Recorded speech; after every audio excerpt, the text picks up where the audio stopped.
बहुत से फाइनेंस कंपनियां हैं जो आपको प्रलोभन देंगे कि आप ईएमआई पे ये ले लीजिए, ईएमआई पे ये ले लीजिए, हम अभी आपको कुछ नहीं देना, इतना ही पैसा लगेगा, आप नॉर्मल तरीके से खरीद सकते हैं। लेकिन बहुत से घर में देखेंगे गाड़ी होते हुए भी दूसरी गाड़ी खरीदते हैं, घर होते हुए भी दूसरा घर खरीदते हैं, क्योंकि एक का ईएमआई पूरा नहीं होता है तब तक में आपको बहुत सारे ऑफर्स आपके मोबाइल में आना चालू हो जाएंगे, आप उस हिसाब से लोन ले लेते हैं और घर खरीद लेते हैं, फिर उस रेट रेस में आप फंस जाते हैं। इसीलिए पैसों की समझ विकसित होनी चाहिए।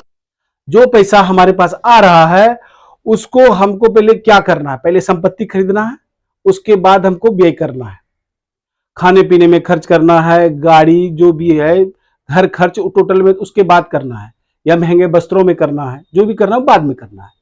लेकिन गरीब और मध्यम परिवार क्या करते हैं, जैसे सैलरी आती है पहले वो लायबिलिटी इकट्ठा करते हैं। अगर अच्छा बाइक नहीं है तो अच्छा बाइक खरीद लेते हैं, अच्छा कार नहीं तो अच्छा कार खरीद लेते हैं, अच्छा घर नहीं है तो उस ईएमआई पे फ्लैट ले लेते हैं। उन्हें यह पता नहीं है कि फ्लैट और प्रॉपर्टी में अंतर होता है। प्रॉपर्टी अगर हम जमीन के रूप में खरीदते हैं तो वो बढ़ सकता है, उसको हम बेच सकते हैं। अगर हम फ्लैट खरीदते हैं तो कुछ दिन में डिप्रिसिएशन के कारण वो समाप्ति की ओर हो जाता है, जिसके कारण जितना आप इन्वेस्ट किए उसमें से वो भी रिकवर नहीं हो पाता है। तो ये समझ हर बच्चों में विकसित होनी चाहिए। अभी हम क्या खरीद रहे हैं, क्या बेच रहे हैं, ये उसे पता होना चाहिए। एसेट लायबिलिटी को जब तक बच्चे नहीं समझेंगे, पैसों की समझ विकसित नहीं करेंगे, तब तक कुछ नहीं हो सकता है। सब वैसे के वैसे ही रहेंगे, तनाव में जिंदगी जिएंगे। और पैसा कितना हमको रखना है, कितना दान करना है, ये उसे 100% पता होना चाहिए।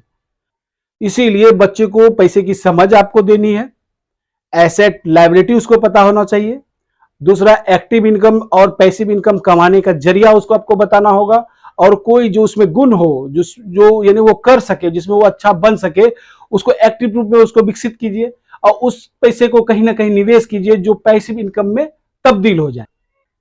पैसों की समझ हर बच्चे में विकसित करने का एक प्रोग्राम है डीसीएलएस सिस्टम। इसीलिए आप हमसे जुड़िए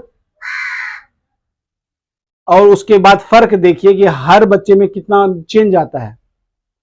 वो जिद जो करते हैं वो नहीं करेंगे। इसी के साथ ही आज की ये चर्चा ही समाप्त होती है। धन्यवाद।